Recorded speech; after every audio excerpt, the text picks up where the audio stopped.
T-Bone Burnett, your job with this film was not only to bring back this gorgeous old folk music at its flowering, but to make it relevant to today. So how did you tackle that? That's exactly right. This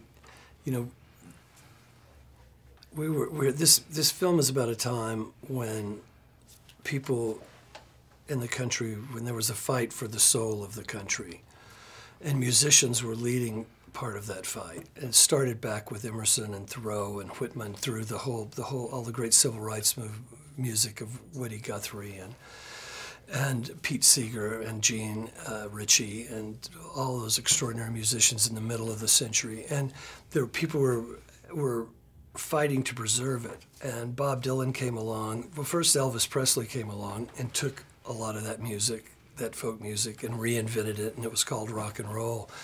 And I think when Bob Dylan came along, there was so much energy focused on Greenwich Village around these ideas of the American identity. And Dylan was one of those people, like Presley, who could work backward and forward at the same time. So at this point, we have those examples. We can say, oh, this is how you do it. This is the way Elvis Presley took this music and reinvented it. This is the way Bob Dylan took it and reinvented it. You can say this is the way Led Zeppelin took this music and reinvented it, or the Rolling Stones, or the Beatles. It's been, or John Fogerty.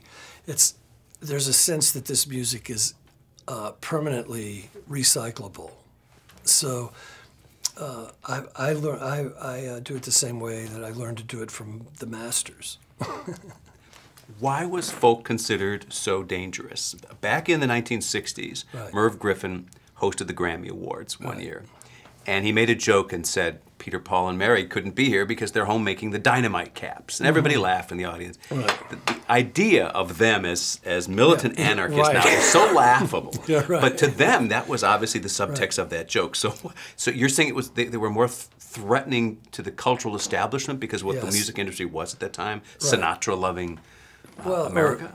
There was an image being put out of America. People were trying, we've been isolated, so we were sort of able to create our own version of ourselves. But it's all been this story of many nations coming together and trying to create a new nation, and that story has been carried through our music the entire time. That's the history. That's the true history. The music is the true history of our country. All the stuff that historians put out, that's all just publicity, But you remember the Beat generation became called beatniks because it was a disparaging term tying them to communism, to the Sputnik.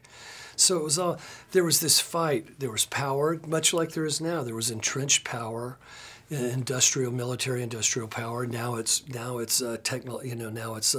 electronic technological power. But there are these big industries that are trying to define the United States for us, and to a global audience.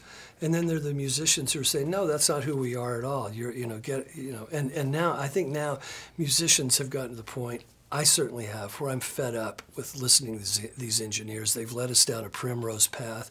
They've screwed up the whole world. Engineers do not have the ethical foundation to be able to order society the way they've been trying to. And that's best left to the philosophers, the thinkers, the artists, people with a broader view of life than just binary thought. Until technicians learn to think in something more complicated than binary thought, they cannot be allowed to order our society.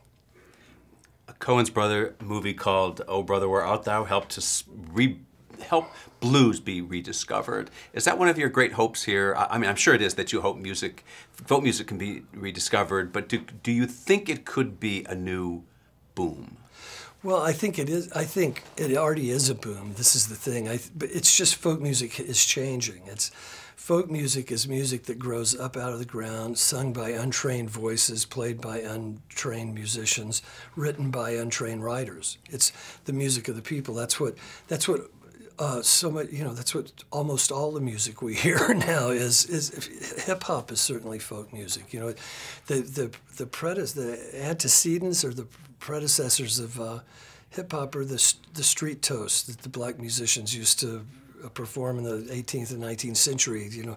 They would sing. They would have those kinds of war of words and that, those kinds of insults and all that stuff, that rap. Rap music's been around for a couple of centuries now. Now it's taken the place of rock and roll in the culture, which had taken the place of folk music too. So really it's all in the same stream. It's all it's all the voice of the common man, really.